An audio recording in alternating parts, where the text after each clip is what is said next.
না, আমি তো করবই ওটা। আপনি শার্ট খুলুন এক্ষুনি, নাহলে আমিই খুলে দিচ্ছি। বলেই নূর আদিত্যের শার্টের দিকে হাত বাড়ালো। বেচারা আদিত্য ভয়ে পিছিয়ে যেতে লাগলো। পিছিয়ে যেতে যেতে বলতে লাগলো, দেখো সোনা, এমন করে না, তুমি না আমার লক্ষ্মী অ্যাঞ্জেল, আমার কথা শোনো। কে শোনে কার কথা। নূর আদিত্যের শার্ট খোলার জন্য বদ্ধপরিকর। এদিকে আদিত্য বেচারা নূরের হাত থেকে বাঁচার জন্য সরে যাচ্ছে শুধু। তবে একসময় নূর ধরে ফেলল তাকে। আদিত্যকে ধরে তার শার্টের বোতাম খুলতে লাগলো। আদিত্য করুণ স্বরে বলেই যাচ্ছে, নূর, মাই অ্যাঞ্জেল, আমার ময়না পাখি, এমন করো না। আমার কথাটা বোঝার চেষ্টা করো। এসব এখন তোমার জন্য ঠিক না। নূর যেন কিছু শুনতে নারাজ। সে ধীরে ধীরে আদিত্যের শার্টের সবগুলো বোতাম খুলে ফেলল। তারপর শার্টের নিচে দুই মাথায় একসাথে করে অনেক জোরে টাইট দিয়ে গিট্টু মেরে দিয়ে বলল। হ্যাঁ, এখন কাজ হয়ে গেছে। আদিত্য আবারও ভ্যাবাচাকা খেয়ে গেল। ভুরু কুচকে বলল, হয়ে গেছে মানে? কি হয়ে গেছে? আরে, টাইট দেওয়া হয়ে গেছে। এটাই তো বউদের আসল কাজ। দেবর বলেছে বরকে টাইট দিয়ে রাখতে হয়, না হলে হাতছাড়া হয়ে যায়। তাই টাইট দিলাম। এখন ঠিক আছে, আর সমস্যা নেই। আমি এখন ঘুমোতে যাই। বলেই নূর গিয়ে বিছানায় আবারও আগের মতোই শুয়ে পড়ল। বেচারা আদিত্য এভাবেই টাসকি খেয়ে দাঁড়িয়ে রইল। সে ভাবল কি আর হলোটা কি। ঘুম থেকে উঠে আড়মোড়া ভাঙতে ভাঙতে নিচে আসলো আদিত্য। চোখ খুলে নূরকে সামনে পায়নি, তাই সবার আগে তাকে দেখতে বের হয়েছে আদিত্য। তবে নিচে আসতেই সবাই কেমন অদ্ভুত নজরে তার দিকে তাকিয়ে থাকতে দেখতে পেল। আবির, বিহান সহ উপস্থিত সার্ভেন্টগুলো সবাই কেমন টাসকি খাওয়া নজরে তাকিয়ে আছে আদিত্যের দিকে। আদিত্য বিষয়টা দেখে ভুরু কুচকে বলল, হোয়াট? এভাবে তাকিয়ে কি দেখছিস? আর অ্যাঞ্জেল কোথায়? আবির আর বিহান হাঁ করে একজন আরেকজনের মুখ চাচাই করলো। তারপর হঠাৎ ঘর কাঁপিয়ে হাসিতে ফেটে পড়লো তারা। হাসতে হাসতে গড়াগড়ি খাচ্ছে রীতিমতো। সার্ভেন্টরাও মুখ লুকিয়ে হাসছে।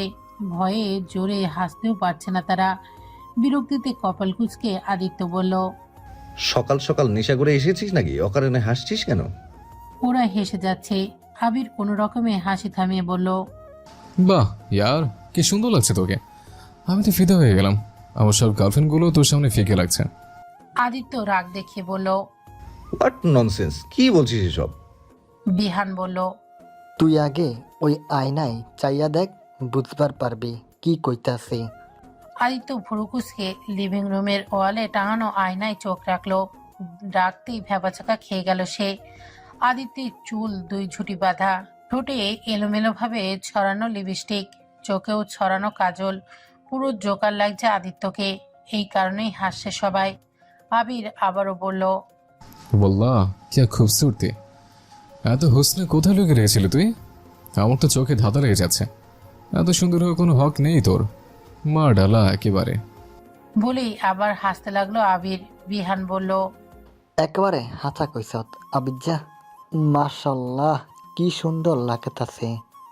আমার তো দিল আইতাছে তোর উপরে। আবির বিহানের কথার প্রতি উত্তরে বলল, আচ্ছা আচ্ছা, এটাই শোনা বাকি ছিল। এটা শোনার আগে আমি সুইজারল্যান্ড কেন চলে গেলাম না? আমার আগে থেকে সন্দেহ ছিল তোর উপর। এই কারণে সবসময় আদির আগে বেঁচে ঘোরস। এই ছিল তাহলে তোর মনে? আমার বেচারে ভাবি জানেই না তার সতীন তো তার ঘরেই বসে আছে।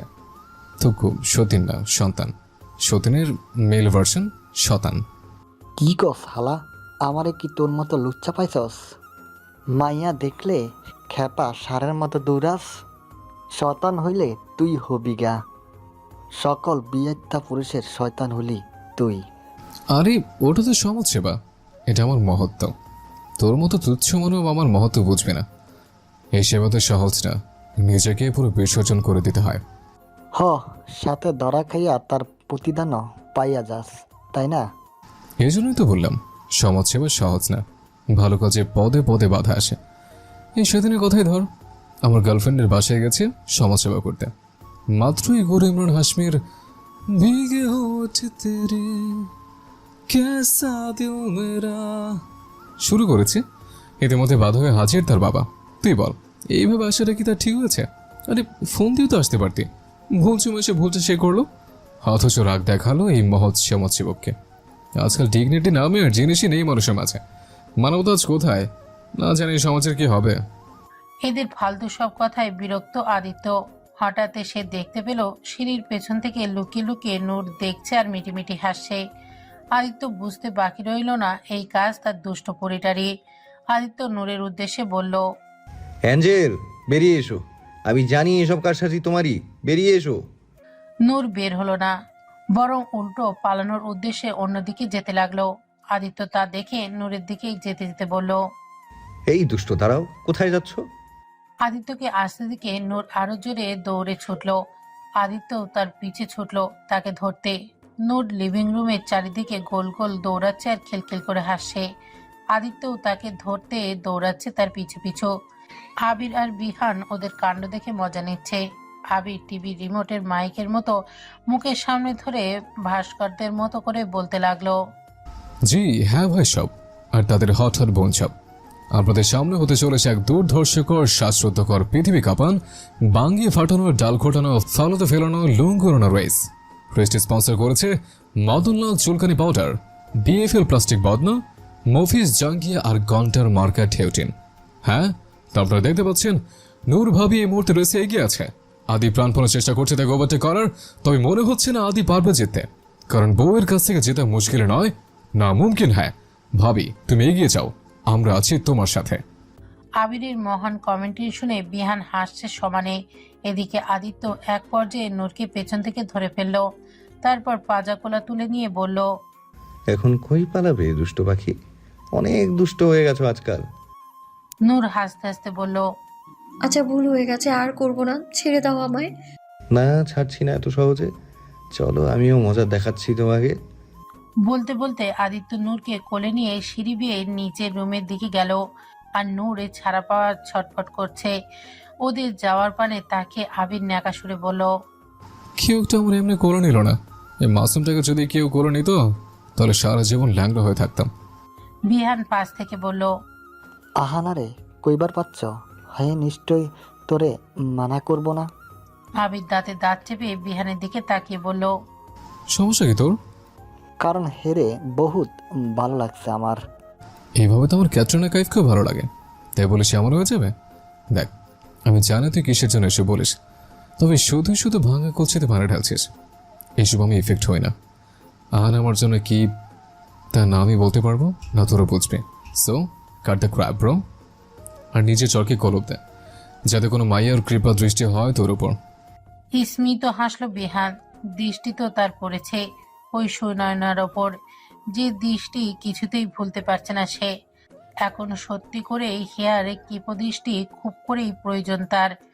কিছুক্ষণ পর আদিত্য নূরকে নিয়ে আবারও নিচে এলো নাস্তা করতে। এবারও নূর আদিত্যের কোলে।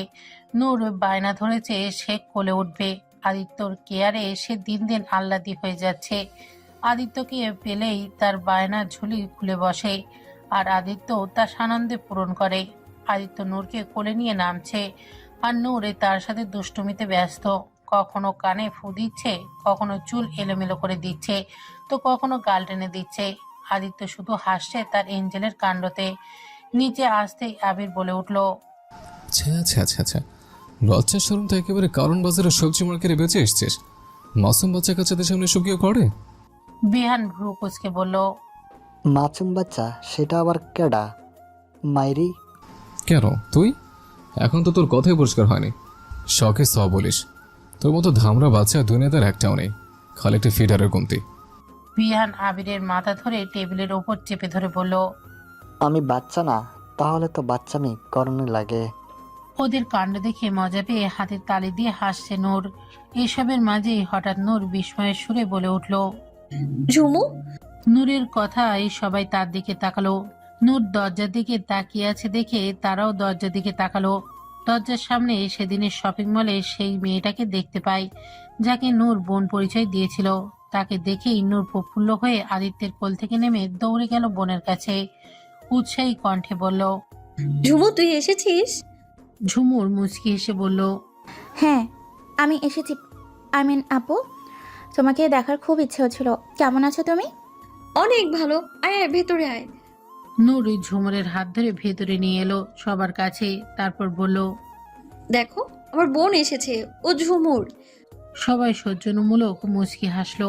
ঝুমুর আদিত্যের উদ্দেশ্যে বলল, কেমন আছেন দোলা ভাই? আদিত্য সৌজন্যমূলক হেসে বলল, ভালো, প্লিজ কল মি ভাইয়া। দুলা ভাই কেমন অড লাগে। জি আচ্ছা। নূর বলল। আয় ঝুমুর খেতে বস। ঝুমুর মাথা দুলিয়ে খেতে বসলো ওদের সাথে।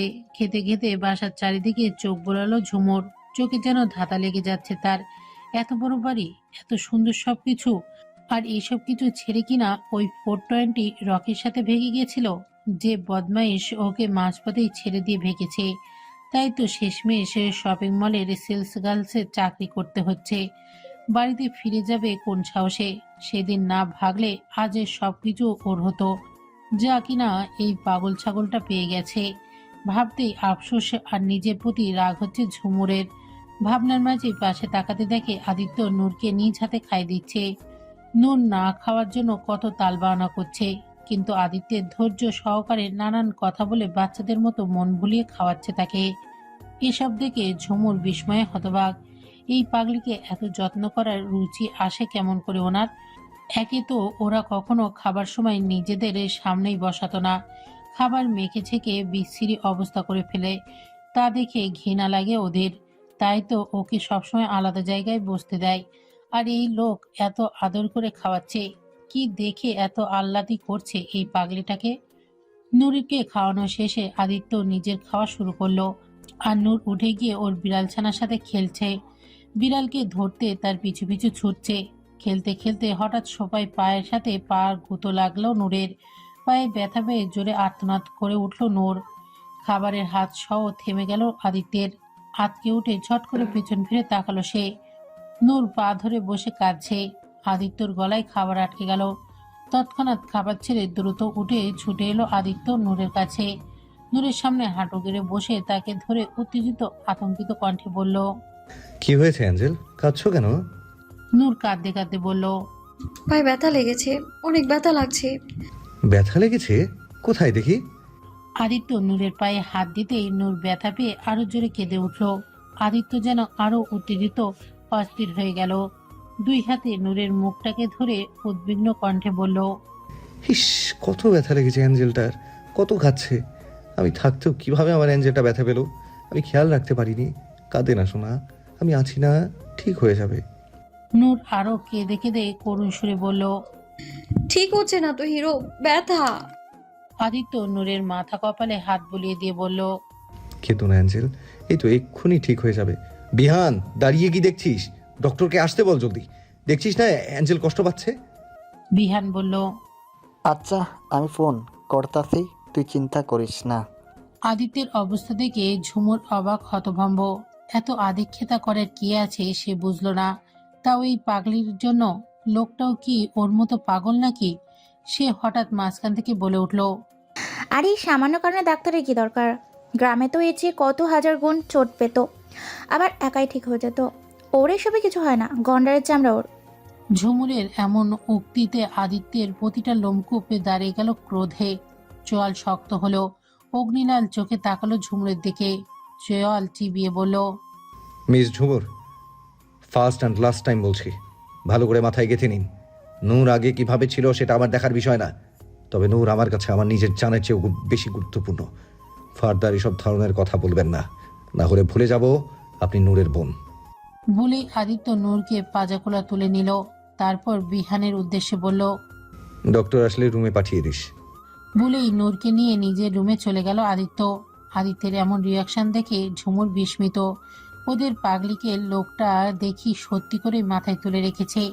এসব দেখে যেন তার আফসোস আরো বাড়ছে। বিহান জমিলাকে ডাক দিয়ে ঝুমুরকে গেস্ট রুম দেখিয়ে দিতে বলল। জমিলা ঝুমুরকে নিয়ে গেল সাথে। ঝুমুর যেতেই বিহান আবিরের উদ্দেশ্যে বলল, কিরে, তোর শরীর ঠিক আছে? মাইয়া মানুষ দিকা চুপ করে আছস? পাঁচ পাতি সব ঠিকঠাক আছে তো, নাকি বেশি বেশি অপব্যবহার কইরা ক্ষয় গেছে গা? আবির তার ছিল সুরে বলল, আবির এভারগ্রিন, কখনো ক্ষয় যায় না। আসলে she is not my type of girl. কেমন যেন নেগেটিভ ভাব আসছে মেয়েটার থেকে। আমারও। ঘুমের সে কেটে চোখ মেলে তাকাতেই রোজকার মতোই প্রাণ পাখিকে বক্ষ পাশে পেল আদিত্য। কেমন বিড়াল ছানার মতো গুটিসুটি মেরে তার বুকের উষ্ণতায় মিশে আছে। রোজ সকালে এই মুহূর্তটা আদিত্যরে সীমাহীন এক সুখময় অনাবিল প্রশান্তি দেয়, যেন সবচেয়ে সুখের প্রশান্তি আর কিছুতেই নেই। নূর মানেই তার জীবনে সুখের রাজ্য। হঠাৎ আদিত্যের ফোন বেজে উঠল। ফোনের রিংটনে নূরের ঘুমন্ত মুখখানা একটু কুঁচকে এলো কেমন। আদিত্য তড়িঘড়ি করে তার ফোনটা খুঁজে কল কেটে দিল। বড় একটা স্বস্তির নিঃশ্বাস ছাড়লো, যেন সে তার এঞ্জেলটার ঘুম ভেঙে যেত না হলে। ফোন রেখে আবার নূরের দিকে মনোযোগ দিল আদিত্য। বাচ্চাদের মতো নিচের ঠোঁট উল্টে ঘুমিয়ে আছে সে। মুগ্ধ হয়ে হাসলো আদিত্য। নূরের মুখের ওপর পড়ে থাকা এলোমেলো চুলগুলো আঙুলের সাহায্যে কানের পিছনে গুজে দিল। মুখ নামিয়ে পরম ভালোবাসার অধর ছোঁয়ালো নূরের কপালে। নূরের হাতের মুঠোয় আদিত্যের টি শার্ট খামচে ধরা। এটাও নূরের অভ্যাস। আদিত্যের টি শার্টের দুই হাতে খামচে ধরে ঘুমায় নূর, যেন ঘুমের মাঝে বোধহয় আদিত্য হারিয়ে যাবে। যা দেখে সুখময় হাসি ফুটল আবারও আদিত্যের ঠোঁটে।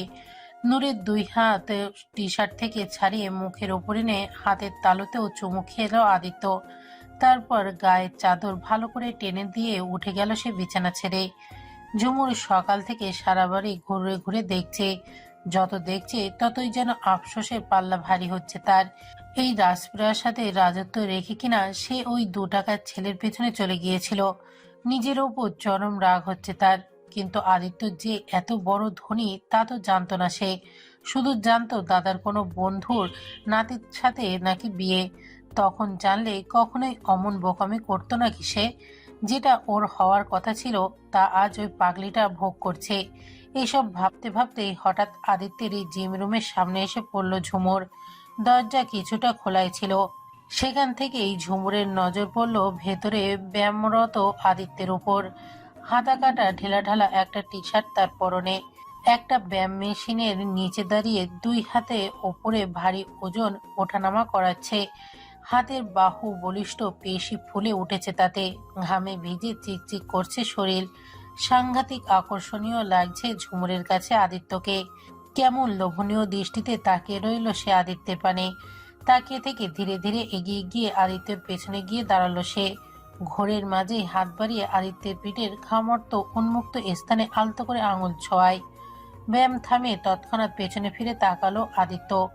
ঝুমুরকে সামনে দেখে কপাল কুঁচকে এলো তার। কিছুটা রাগও হলো তার। ঝুমুরের কাছ থেকে দূরত্ব করে সরে দাঁড়িয়ে বলল, আপনি এখানে কি করছেন? কারো রুমে আসতে হলে যে নক করে আসতে হয় এতটুকু নলেজ নিশ্চয়ই জানা আছে আপনার।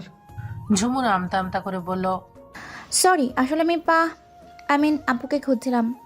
এত বড় বাড়িতে খুঁজে পাচ্ছি না। ওর রুমটা কোনটা? আদিত্য কিছুটা কাট কাট গলায় বলল, নূর ঘুমিয়ে আছে এখন, ঘুম থেকে উঠলে বের হবে, তখন দেখা করে নিয়েন। আপনি আপনি করে বলছেন কেন? আমি তো বয়স আর সম্পর্কে দুটোই ছোট। নাম ধরে বলুন। ছোট বড় ফ্যাক্ট না, আমি আমার অতি ঘনিষ্ঠ কাউকে ছাড়া সবাইকে আপনি সম্বোধন করি। নাও এক্সকিউজ মি। ভুলেই আদিত্য ঝুমুরকে পাশ কাটিয়ে বেরিয়ে গেল। ঝুমুর সেই পানে তাকিয়ে থেকে বাঁকা হাসলো, মনে মনে বলল, শুধু অর্থ না, পার্সোনালিটি দিক দিয়েও লোকটা পুরাই কিলার। আমার তো মনে লেগে গিয়েছে। আর ঝুমুর যাকে মনে লাগে তাকে তো পেতেই হবে। খুব জলদি এই ঝুমুর আপনার সবচেয়ে ঘনিষ্ঠ ব্যক্তি হবে আদিত্য।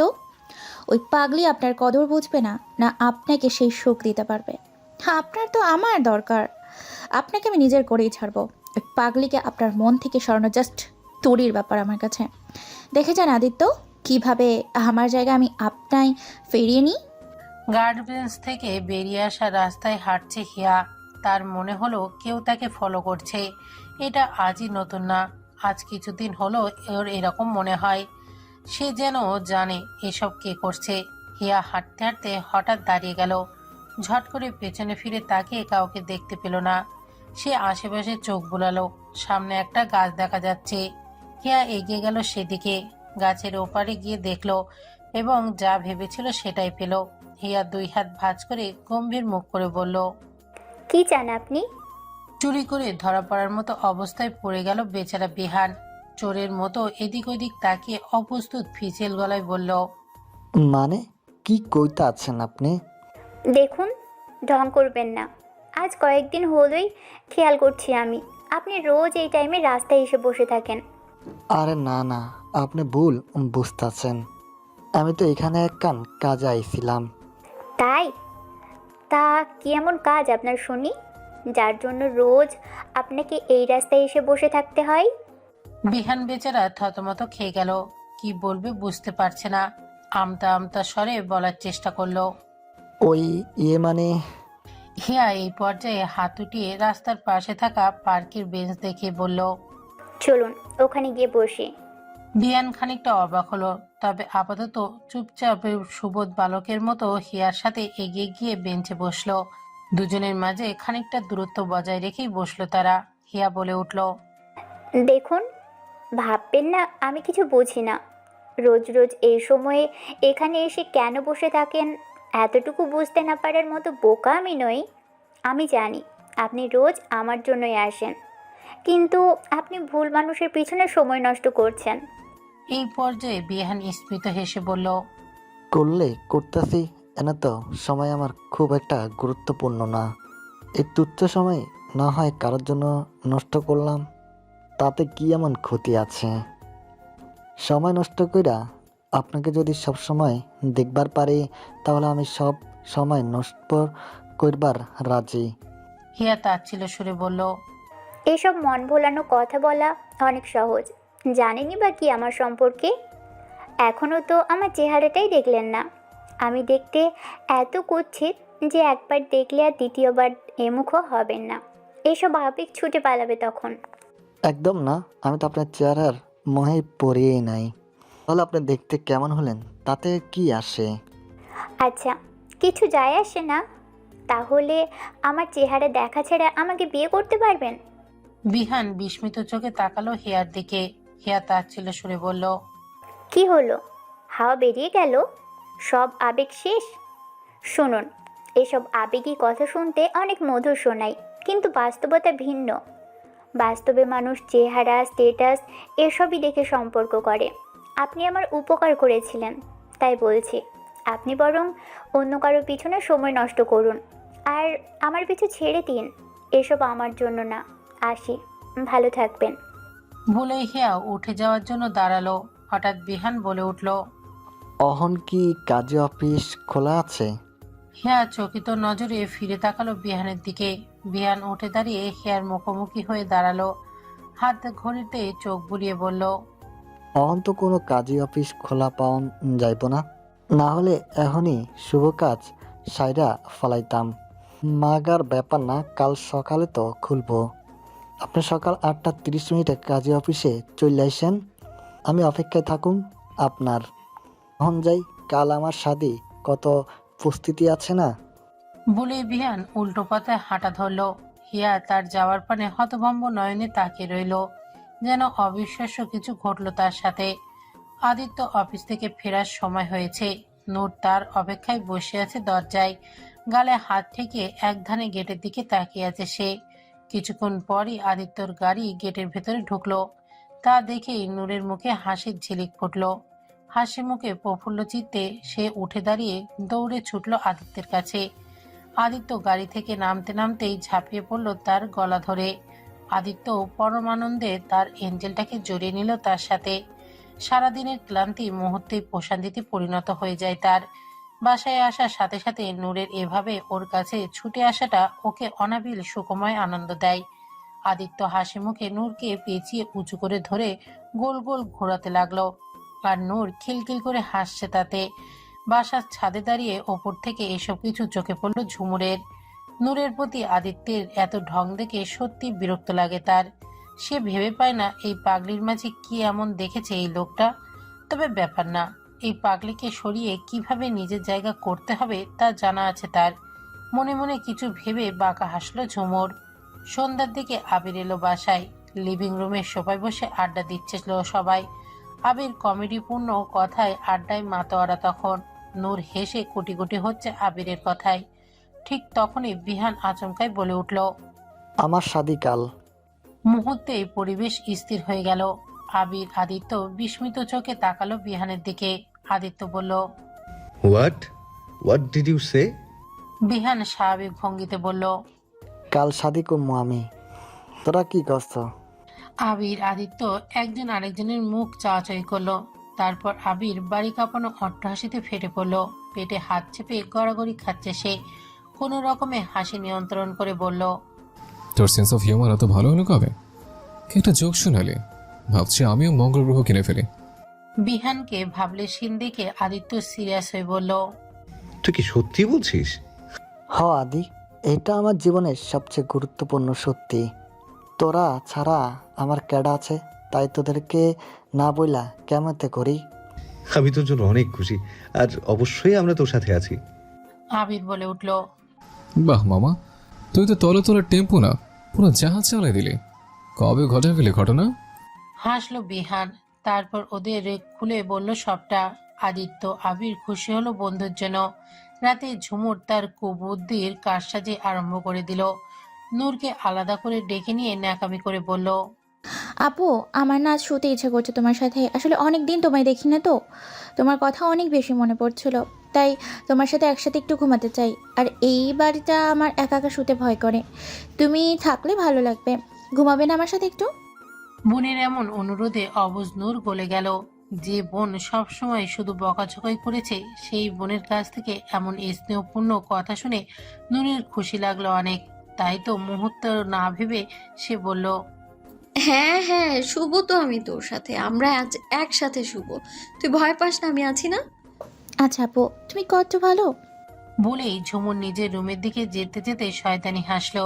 আদিত্যকে পেতে হলে আগেই পাগলিটাকে ধীরে ধীরে দূরে সরাতে হবে, আর এটাই তার প্রথম ধাপ। আদিত্য ওয়াশরুম থেকে বের হয়ে দেখলো নূর তার পুতুল নিয়ে বেরিয়ে যাচ্ছে। তা দেখে আদিত্য ভুরু কুঁচকে বলল, অ্যাঞ্জেল, এই সময় কোথায় যাচ্ছ তুমি? ঘুমোবে না? নূর আদিত্যের দিকে ঘুরে বলল, ঘুমোতেই তো যাচ্ছি। মানে? মানে আজ আমি ঝুমুর সাথে ঘুমোবো, ও আমার সাথে শুতে চায়।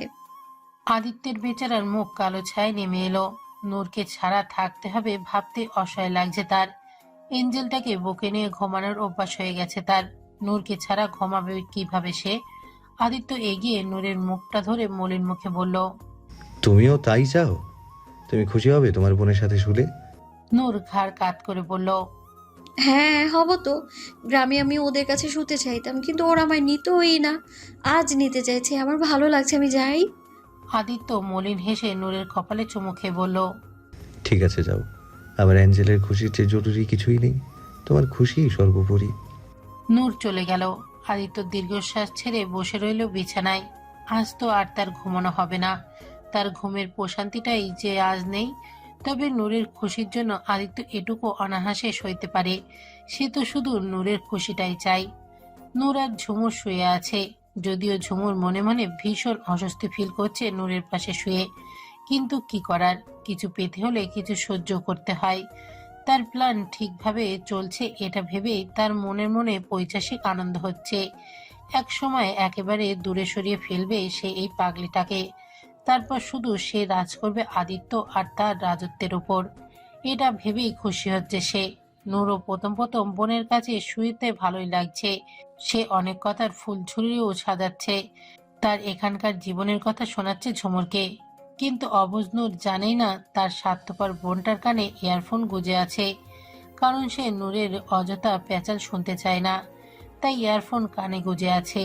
এক সময় ঘুমিয়ে গেল ঝুমুর, কিন্তু নূরের কেন যেন ঘুম ধরছে না। প্রথমে প্রথমে বোনের কাছে থাকার খুশি থাকলেও এখন কেমন খালি খালি লাগছে তার। রাত বাড়ার সাথে সাথে ধীরে ধীরে মনটাও কেমন অস্থির অস্থির লাগছে। এপাশ ওপাশ বারবার কাজ-চিত হচ্ছে, তবুও কেমন স্বস্তি পাচ্ছে না। কিছু একটার অনিশ্চয়তার বিচরণ করছে তাকে, কিন্তু অবুঝ নূর তা বুঝতে সক্ষম হচ্ছে না। পাশে ঝুমুর ঘুমিয়ে গেছে, কিন্তু নূরের কিছুই ভালো লাগছে না। রাত যতই বাড়ছে ততই খারাপ লাগার বেশি হচ্ছে যেন। কেমন কান্না পাচ্ছে। হঠাৎ যেন হিরোর কথা মনে পড়ছে তার। তার কাছে যেতে ইচ্ছা করছে। হিরোর বুকের মাঝে যেতেই মন চাইছে তার খুব করে। হিরোর কথা মনে পড়ে আরো কান্না পাচ্ছে তার। ঠোঁট উল্টে কাঁদো কাঁদো মুখ করে উঠে বসলো সে। নূর আর থাকতে পারল না। বিছানা থেকে উঠে ধীরে ধীরে দরজা খুলে বেরিয়ে গেল সে। হেঁটে এলো নিজের রুমে। দরজা খুলে ভেতরে ঢুকে দেখলো আদিত্য কাত হয়ে বুকের উপর হাত ভাঁজ করে ঘুমিয়ে আছে। নূর এগিয়ে গিয়ে সোজা বিছানায় উঠে আদিত্যর সামনে শুয়ে পড়ল। আদিত্যের ভাঁজ করা হাত খুলে বুকের নিজের জায়গা করে নিল। দুই হাতে আদিত্যের টি শার্ট খামচে ধরে বুকের মাঝে সামিল হয়ে গেল সে। হ্যাঁ, এখন ভালো লাগছে তার। এই তো কত শান্তি লাগছে এখন। তার খারাপ লাগছে না, সব ঠিক আছে এখন। মুখে হাসি ফুটিয়ে চোখ বুজে নিল নূর।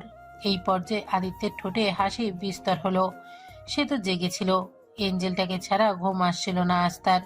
কিন্তু নূরকে আসতে দেখে চোখ বুজে ফেলে সে। দেখতে চায় নূর কি করে। নূর যখন এভাবে বুকের মাঝে এলো, তখন আদিত্য বুঝতে পারলো ওর এঞ্জেলটাও ওকে ছাড়া থাকতে পারেনি। তাই তো চলে এসেছে তার কাছে। আদিত্য প্রাপ্তিময় হেসে প্রাণ ভোমরাকে বুকের মাঝে আরো নিবিড়ভাবে জড়িয়ে নিল। এতক্ষণ বুকটা খাকা করছিল তার, এখন শুধুই প্রশান্তি। এই সুখ পাখিকে ছাড়া তার আর এক মুহূর্ত চলে না। আদিত্য নূরের মাথার উপর চুমু খেয়ে সেও শান্তিতে চোখ বুঝল। সকালে ঘুম থেকে চোখ মেলে তাকাতেই থতমত খেয়ে গেল আদিত্য। নূর ওর পেটের উপর উঠে বসে আছে, মাথার উপরে চাদর টেনে আদিত্যকে সব পুরো ঢাকা। তার ভিতর নূর হাতের টর্চ জ্বালিয়ে নিজের মুখের দিকে আলো ধরে আছে। চোখ খুলে এমন কিছু দেখে কিছুটা তবদা খেয়ে গেল আদিত্য। সাদা চাদরের নিচে এভাবে আলো ধরে থাকায় কেমন ভূতের মতো লাগছিল প্রথম। আদিত্যের চোখ খুলে তাকানো দেখে নূর গলার স্বর মোটা ভারী করে ভয় দেখানো ভঙ্গিতে বলল, মু হা হা হা হা, হ্যালো ভালো, হাউ মাউ খাও, মানুষের গন্ধ পাও, আমি বট গাছের পেতনি, তোর ঘাড় মুটকে খাবো আমি, হা। আদিত্য কপাল কুঁচকে কতক্ষণ তাকিয়ে রইল, তারপরে শরীর কাঁপিয়ে হেসে উঠল সে। সকাল সকাল তার পাগলামির কাণ্ড দেখে ভীষণ রকম হাসি পেল তার। আদিত্যকে হাসতে দেখে নূর টর্চ নামিয়ে চাদর সরিয়ে ফেলল। মুখ বেজার করে বলল, আরে হাসছো কেন? জানো এমন করলে পল্টু বিল্টুরা ভয়ে কাঁপতো, আর তুমি হাসছো, ভয় পাও। আদিত্যের হাসির মাত্রা যেন বাড়ল। তা দেখে রাগ হলো নূরের। সেই মুখে গোমরা করে বিছানা থেকে নেমে গিয়ে সোপায় গাল ফুলিয়ে অভিমান করে বসে রইল। আদিত্য বুঝল তার পরীটা অভিমান করেছে, তাই হাসি থামিয়ে উঠে গিয়ে নূরের পাশে বসে বলল, আচ্ছা সরি, ভুল হয়ে গেছে, তুমি আবারও করো, এবার ভয় পাবো আমি। নূর তাও গাল ফুলিয়ে অন্যদিকে মুখ ফিরিয়ে রাখলো। আদিত্য বলল, আচ্ছা আমি আবার ঘুমিয়ে পড়ছি, তারপর ভয় দেখিও কেমন। আদিত্য গিয়ে বিছানায় আবার চিত হয়ে শুয়ে চোখ বুজে রইল। এক চোখ হালকা করে খুলে দেখলো নূর আসছে। নূর এসে আবারও আদিত্যের পেটের উপরে আগের মতো বসলো। তারপর মাথার উপর চাদর টেনে আগের মতোই টর্চ জ্বালালো। আদিত্য চোখ মেলে তাকাতেই আবারও ভয় দেখালো। আদিত্য অনেক কষ্টে নিজের হাসি আটকে রেখে ভয় পাওয়ার মতো করে বলল, না না, আমাকে খাবে না পেতনিজি, প্লিজ ছেড়ে দিন আমাকে। আমাকে ছাড়া আমার অ্যাঞ্জেলের কি হবে? ছেড়ে দিন আমাকে, আমার অনেক ভয় করছে। নূর ভারী গলায় বলল, ঠিক আছে যাও, তোমার এঞ্জেলের জন্য ছেড়ে দিলাম আজ, না হলে তোমার ঘাড় মটকানো পাক্কা ছিল আজকে। আদিত্য মুখ টিপে হেসে বলল। তাই? ভুলেই নূরকে কাতুকুতু দেওয়া শুরু করে দিল আদিত্য। আর নূর ছটফট করতে করতে খিলখিল করে হাসতে লাগলো। হাসতে হাসতে একসময় শুয়ে পড়ল বিছানায়। আদিত্যের টর্চ জ্বালিয়ে নূরের চোখের দিকে ধরতেই আর নূরের মুখে সামনে হাত রেখে বাঁচানোর চেষ্টা করছে। দুজন দুষ্টুমিতে মেতে হাসির আরো আর সৃষ্টি করছে। আর তাদের এই হাসির শব্দ কাটার মতো বিঁধছে ঝুমুরের কানে। দরজার বাইরে দাঁড়িয়ে শুনতে পাচ্ছে সে তাদের হাসির আওয়াজ। এমনিতেই সকালে যখন বুঝতে পারলো তার প্ল্যান ফ্লপ হয়ে গেছে, তখনই মেজাজ খারাপ হয়ে গিয়েছিল। তার উপর এদের হাসি যেন ঘিয়ে আগুনের কাজ করছে। তবে ব্যাপার না, একবার ফেল হয়েছে তো কি হয়েছে। ঝুমুর এত সহজে হার মানবে না। সে জানে কি করতে হবে। খুব আহ্লাদ করা হচ্ছে না পাগলিটার সাথে। দেখে কয়দিন এই আহ্লাদ করতে পারে, কারণ পাগলির সব খবর ওর জানা আছে। কিভাবে কি করতে হবে তাও জানে সে। এখন দেখবে আসল পাগলি কাকে বলে, তখন দেখা যাবে কত ভালোবাসা বাঁচে। মনে মনে এইসব ভেবে শয়তানি হাসলো ঝুমুর। একটু পর নূরকে নিয়ে নিচে আসতেই দেখলো সার্ভেন্টরা দরজার সামনে ফুল নিয়ে সাজিয়েছে বিহানের বইয়ের স্বাগতমের জন্য। আদিত্য বলেই দিয়েছিল সবাইকে। নূর উৎসুক হয়ে এগিয়ে গেল সাজ দেখতে। তবে আদিত্যের ভুরু কুঁচকে আসলো আবিরকে দেখে। সে এই মুহূর্তে সোফায় বসে বসে নেগা কান্না করে যাচ্ছে। টিস্যু দিয়ে নাক মুছে মুছে সামনে টিস্যুর পাহাড় গড়ে ফেলেছে। আদিত্য নাক সিটকে বলল, কি করছিস এসব? এটা আবার কোন তোর নাটক? আবির নাক মুছতে মুছতে নেকা কান্না সুরে বলল, নাটক না রে বন্ধু, নাটক না, এটা হলো বন্ধু হারানোর শোক। আজ আমার আরও একটা বন্ধু তরতাজের প্রাণ অকালে শহীদ হতে চলেছে। তো কাঁদবো না আমি? শোকে কলেজে আমাশা হয়ে যাচ্ছে আমার, জানিস? সকাল থেকে 10 বার বাথরুমে গেছে শোক প্রকাশ করতে। আমার দুইটা বন্ধু শহীদ হয়ে গেল। একজন তো বিয়ে করে মনের বাপ হয়ে গেল, আর একটা না জানি কার বাপ হইব। সব নজওয়ান এমন শহীদ বনে যেতে লাগলে দেশের কি হবে? আমার হলো সেই চিন্তা। এত চিন্তা করতে কি আমার মগজে ট্রাফিক জ্যাম বেঁধে গেছে, জানিস? আদিত্য বিরক্ত সুরে বলল, তুই কি ফেড আপ হোস না? এত ড্রামা কিভাবে করতে পারিস? নর্মাল ব্যক্তির পক্ষে এত ড্রামা করা সম্ভব না। টপ লেভেলের ড্রামাবাজ। আবির এই পর্যায়ে গর্বিত ভঙ্গিতে বলল, থ্যাঙ্কস ইয়ার, তোর কমপ্লিমেন্টের জন্য। আসলে এই পর্যায়ে আসে এত সহজ ছিল না। এমন সফলতা পেতে অনেক মেহনত করতে হয়েছে আমাকে। দিনের পর দিন না খেয়ে অক্লান্ত পরিশ্রম করে মাথার ঘাম টিস্যুতে মুছে আজ এই সফলতা অর্জন করতে সক্ষম হয়েছে। এত বড় সফলতা পেয়েও দেখ, এক ফুট অহংকার করিনি আমি। একেবারে ওপেনের ডিম সমানও অহংকার নেই আমার। ভাবতে পারিস কত মহান আমি। সে আর বলতে, মন চায় তোর মতো মহৎপ্রাণ ব্যক্তিকে কাঁথার পিঠে বেঁধে এলিয়েনদের গ্রহে পার্সেল করে দিই। সাথে নোরাফাতেইকেও দিয়ে দিস, তাহলে শীত লাগবে না। ওর কাছে আছে হাই গার্মি। আদিত্য মাথা নেড়ে হাসলো। এটা আর শুধরাবার নাই। ওদের কথার মাঝে বিয়ানকে দরজার সামনে আসতে দেখা গেল। আবির তাকে দেখেই তার দিকে এগিয়ে যেতে যেতে উচ্ছ্বসিত কণ্ঠে বলল, আরে আরে, আয়েশা পড়ছে আমাকে দোলহের রাজা, সাথে নিয়ে আমাকে নতুন ভাবি। আচ্ছা শোন, ভাবিকে একটু ধীরে সুস্থে আমার দিকে তাকাতে বলিস, বুঝলি? আমার মতো এমন ভয়ঙ্কর সৌন্দর্য অধিকারী আগুনের গোলার মতো হ্যান্ডসাম দেবর হঠাৎ করে দেখলে জ্ঞান হারিয়ে ফেলতে পারে। তাই ভাগে ভাগে তাকাতে বলিস। আবির মজা করলো বিহানের মুখবাই কেমন বিষণ্ণ দেখা যাচ্ছে। আদিত্য বিষয়টা খেয়াল করলো, আর বিহানকে একাই দেখা যাচ্ছে। বিয়ে করে তো বউর সাথে আনার কথা। আদিত্য একটু চিন্তিত স্বরে জিজ্ঞেস করলো, বিহান, তুই একা কেন? হিয়াকে সাথে আনিসনি? নাকি আপাতত একসাথে থাকার কথা ডিসাইড করিসনি? আবির মাঝখান থেকে বলে উঠল, একসাথে থাকবে না মানে? কস কি মামা? বিয়ে করে বাসর ছাড়া থাকবো, এটা তো তেমন কথা হয়ে গেল। বিরিয়ানি থাকা সত্ত্বেও ক্ষুধার্ত থাকা। আদিত্য হালকা ধমকে সুরে বলল, তুই একটু চুপ করবি? বিহান, হয়েছে কি বলতো? বিহান এবারে ব্যথিত চোখে তাকালো আদিত্যের দিকে, আস্তে করে বলল, ও আসেনি আদি, আমি কাজী অফিসের সামনে অপেক্ষা কইরা বইসা ছিলাম, কিন্তু ও আইলো না। এক সময় কাজী অফিসও বন্ধ হইয়া গেল, মাগারও আইলো না। আদিত্য আবির দুজনেরই মন খারাপ হলো বিহানের জন্য। আবির ক্ষিপ্ত সুরে বলল, আসে না মানে কি? আসবে না কেন? আমার বন্ধুকে ফাঁকি দেওয়া? এ আদিম, চল উঠে নিয়ে আসে, বিয়ে তো আজ হয়েই ছাড়বে। বিহান বলল। না, এমন কিছু করবি না তুই। আদিত্য নরম সুরে বলল, কিন্তু হয়েছেটা কি? কোনো সমস্যা হয়েছে? জানি না, হয়তো এই ছন্ন ছাড়ার লাগে শাদি করবার চায় না, তাই আইহে নাই। আমি কথা বলে দেখবো হিয়ার সাথে। না, দরকার নাইকা, আর তোরা চিন্তা করিস না, আমি ঠিক আছি। বলেই ভেতরে চলে গেল বিহান। বন্ধুর জন্য আদিত্য আবির দুজনেরই খারাপ লাগছে। এতিম ছেলেটা এই প্রথম নিজের জন্য কিছু আশা করেছিল, তাও এমন হয়ে গেল। বিকেলের দিকে ঝুমুর তার প্ল্যান শুরু করে দিল। আদিত্য এই সময় অফিসে, তাই এটা মোক্ষম সুযোগ। নূর ওর রুমে বসে খেলছিল তখন। ঝুমুর চুপিসারে গিয়ে প্রথমে দরজা জানলা বন্ধ করে সব পর্দাগুলো টেনে দিল। তারপর অগোচরে চুপ করে লাইটটা বন্ধ করে দিল। রুম তৎক্ষণাৎ অন্ধকারে ছেয়ে গেল। নূর তা দেখে একটু ঘাবড়ে গেল। জোরে জোরে জমিলাকে ডাকতে লাগলো। আবছা আলোয় দরজার কাছে গিয়ে দরজা খুলতে চাইলে দরজা বন্ধ পেল। তাতে যেন ভীতু আরো বাড়ল নূরের। তার আতঙ্ক আরো উচ্চ পর্যায়ে নিতেই ঝুমুর তার পরবর্তী ধাপে গেল। মোবাইলে ব্লুটুথের সাহায্যে ছোট্ট স্পিকারে সাউন্ড চালু করলো। তাতে অনেকগুলো বাচ্চাদের কণ্ঠ একসাথে শোনা যাচ্ছে, যেখানে সবাই একসাথে জোরে জোরে বলছে, নূর হলো পাগলি, নূর হলো পাগলি, এই পাগলি, এই পাগলি। এই সাউন্ডগুলো সারা ঘর জুড়ে ধ্বনিত হচ্ছে, যা শুনে নূর ভীত শঙ্কিত হয়ে যাচ্ছে। বাইরে যাওয়ার জন্য দরজা চাপড়াচ্ছে আর আওয়াজারি করছে, কিন্তু দরজা খুলছে না। এদিকে এসব আওয়াজে নূরের মানসিক অবস্থা বেগতিক হচ্ছে। এসব সইতে পারছে না। দু কান চেপে ধরে নিচে বসে অস্বাভাবিক কণ্ঠে শুধু বলছে, না না, আমি পাগলি না, চুপ করো তোমরা। তার অবস্থা দেখে ঝুমুর বাঁকা হাসলো।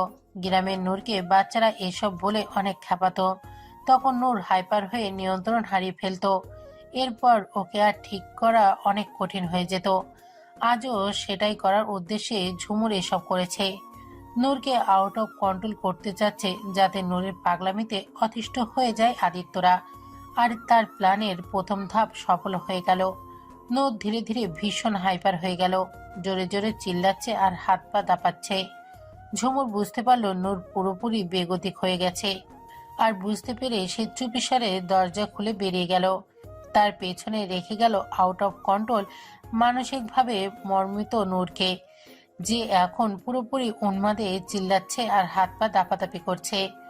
নূরের চিল্লাচিল্লি শুনে জমিলা সহ সব সার্ভেন্টগুলো দৌড়ে এলো।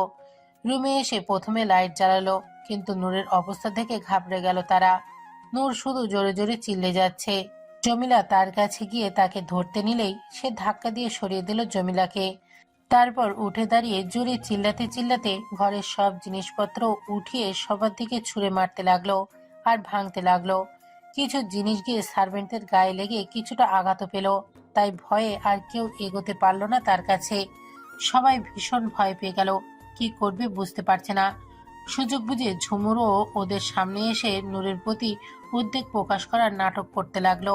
এভাবে নূরের অবস্থা আরো বেগতিক হতে লাগলো। সেই রুম থেকে বেরিয়ে এসে লিভিং রুমেরও সব ভাঙচুর করতে লাগলো। আর যে সামনে আসছে তার প্রতি আক্রমণ হচ্ছে, তাই ভয়ে কেউ যাচ্ছে না তার সামনে। ঘন্টাখানিক এমন চলায় এক পর্যায়ে আদিত্য অফিস থেকে ফিরল। ঘরের দরজায় পা রাখতেই আটকে উঠল সে। নূরকে এমন বিক্ষিপ্ত রূপে দেখে পৃথিবী থমকে গেল তার। ভয়ে হৃৎপিণ্ড মুচড়ে উঠল তার। এ কি হয়ে গেছে তার এঞ্জেলটার, তার মাসুম পরিটার এমন কিভাবে হয়ে গেল? ভয়ার্ত আতঙ্কিত নজর শুধু তার এঞ্জেলটার মুখটা দেখে জর্জরিত হয়ে যাচ্ছে। নূরের মুখমণ্ডল কেমন লাল আর অস্বাভাবিক হয়ে আছে। ডাইনিং টেবিলের সব জিনিসপত্র ছুঁড়ে ভাঙছে আর চিল্লাচ্ছে সে। ফ্লোরে কাচের টুকরোগুলো ছড়িয়ে আছে।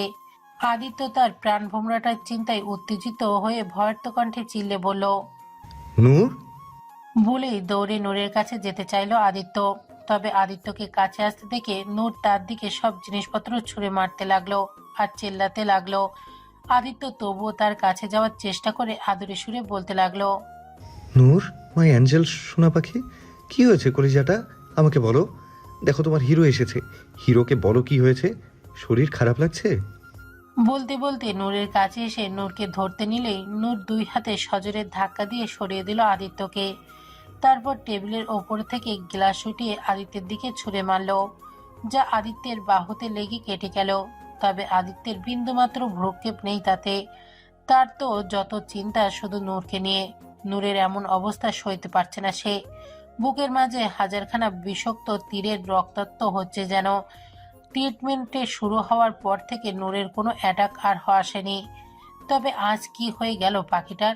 আদিত্য আবারও নূরের দিকে এগিয়ে যেতে যেতে করুণ মায়াবী সুরে বলল, আমার ময়না পাখি, শান্ত হও প্লিজ। আমাকে বলো কেমন লাগছে তোমার? নূর হুশূন্য উন্মাদ।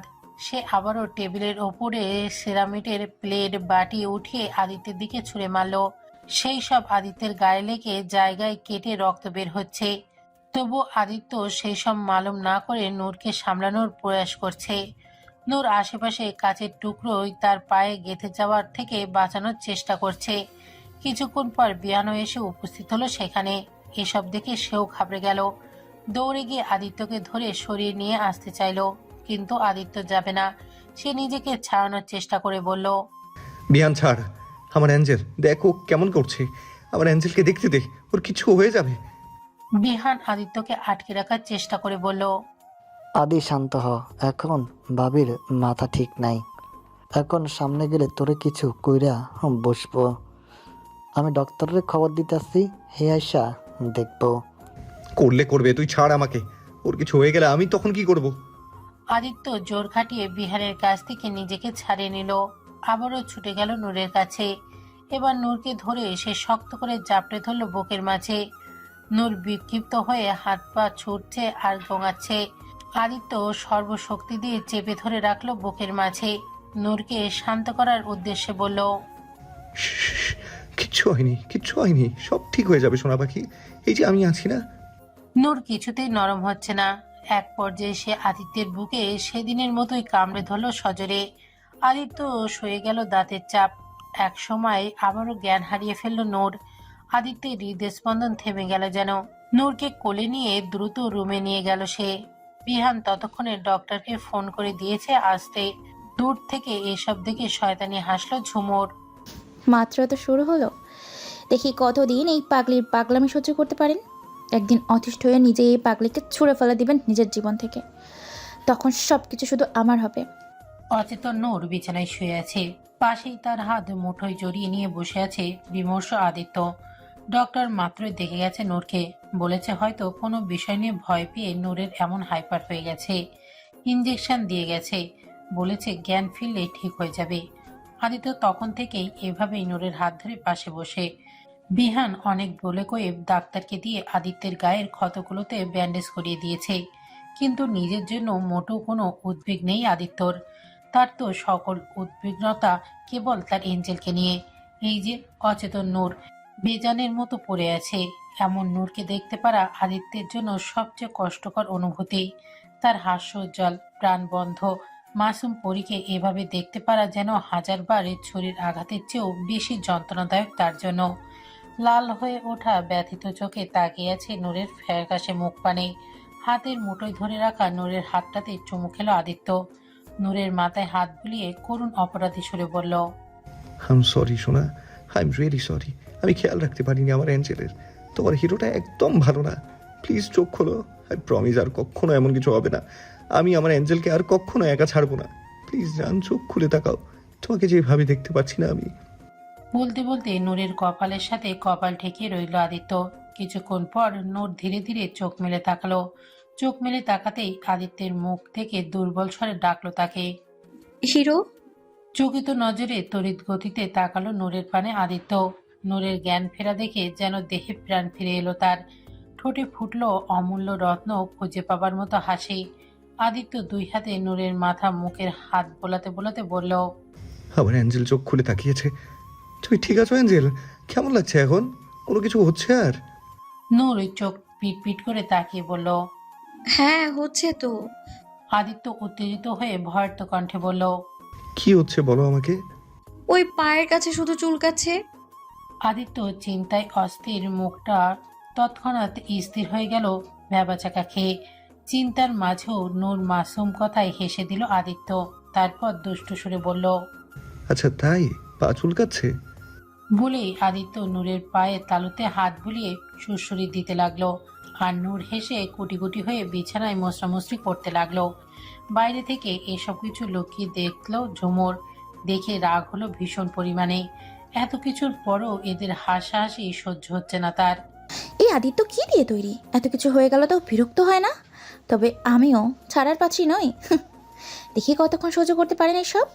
এবার আমিও এমন কিছু করব যা সে কল্পনাও করেনি। এবার রাগ হতে বাধ্য হবে আদিত্য। খারান। থমকে গেল হিয়ারে চলিত কদম।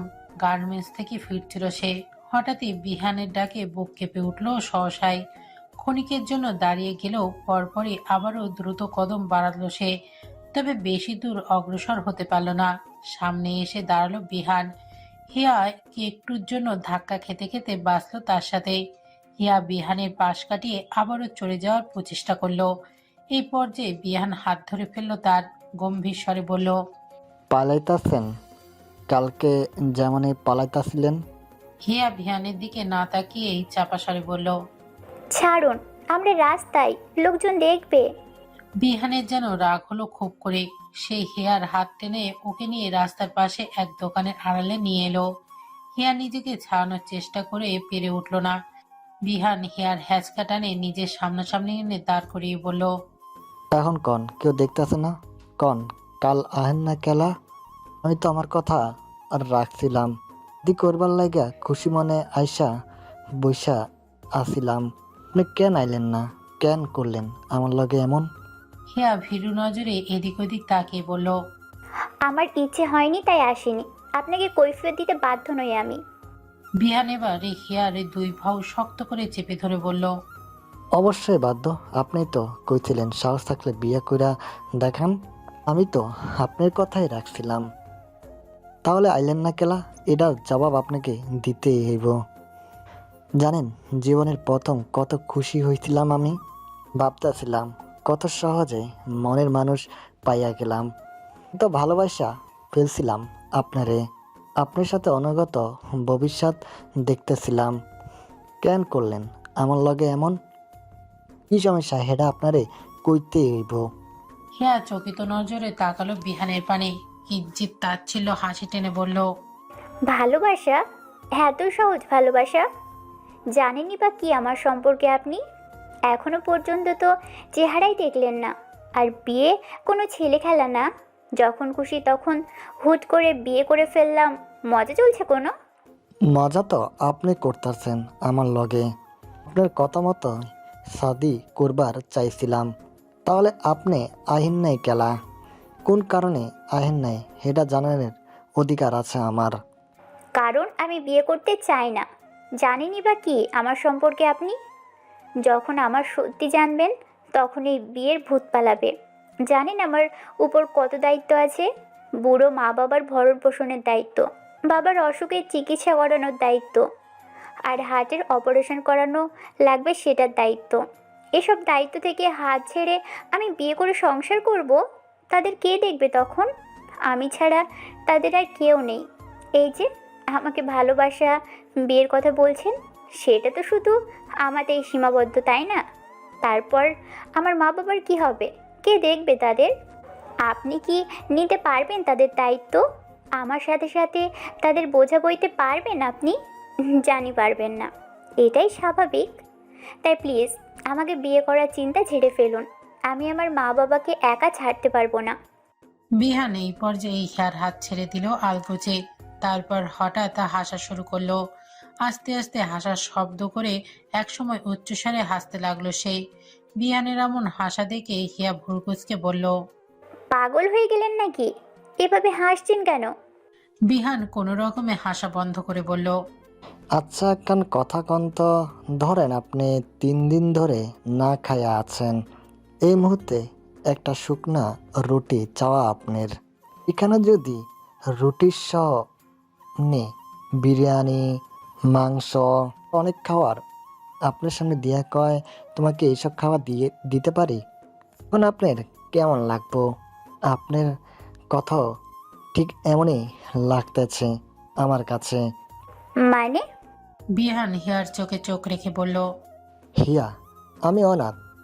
শুধু অনাথ না, নামহীন, পরিচয়হীন এক পথ শিশু। বুদ্ধি হতে নিজেকে শুধু রাস্তায় পাইছি। আমার বন্ধু আদিত্য ছোটবেলায় ও আমারে ওর সাথে লই আইছিল। তখন থাইকা ওর সাথেই আছি। আমার আগে পরে কেউ নেই। মা বাবা আছে কি না তাও জানি না। জীবনে মা বাবা, পরিবার কি জিনিস তা পাই নাই। এসবে তৃষ্ণার্ত আমি তো শুধু আপনাকে পাওয়ার আশা করতেছিলাম। আপনি তো আমার জীবনের মা বাবার কমতিও পূরণ করে দিতেছেন। তাহলে আমি না করবো কোন সাহসে? আরে এটা তো আমার সৌভাগ্য হবে যদি এই উচিলায় এই অবজ্ঞার মা বাপের ছায়া পাইল। আর আপনি কি না এই কারণে আহিন নাই কাল? আরে আমার একবার কইয়া তো দেখতেন। হিয়া তাচ্ছিল্য সুরে বলল, এসব বলা অনেক সহজ, করা অনেক কঠিন। এখন বলছেন ঠিকই, কিন্তু সময়ের সাথে এসব কথা ফিকে হয়ে যাবে। আর মা বাবা হবে আপনার কাছে বোঝা, যা আমি কিছুতেই সহ্য করতে পারবো না। বিহান মায়াভরা দৃষ্টিতে তাকিয়ে বলল, কি করলে আমাকে বিশ্বাস করবেন তা জানি না, তবে একটা সুযোগ তো দিতে পারেন আমাকে প্রমাণ করার। নাকি আমার মতো নাম পরিচয়হীন কাউকে আপনি চান না? এমন কিছু না, আমার কাছে এসব ম্যাটার করে না। তাহলে তো আমাকে একটা সুযোগ দিবারই পারেন। আপনি যেমতে চান হেমতেই করমু। হিয়া কিছু না বলে চলে যাওয়ার জন্য পা বাড়ালো। বিহানের মুখে অন্ধকার নেমে এলো। ভাবলো হিয়া তার কপালে নেই। হঠাৎ হিয়া দাঁড়িয়ে গিয়ে পেছনে তাকিয়ে বলল, আমি মা বাবার সাথে কথা বলবো আপনার ব্যাপারে। বিহানের মুখে হাসি ফুটলো তৎক্ষণাৎ।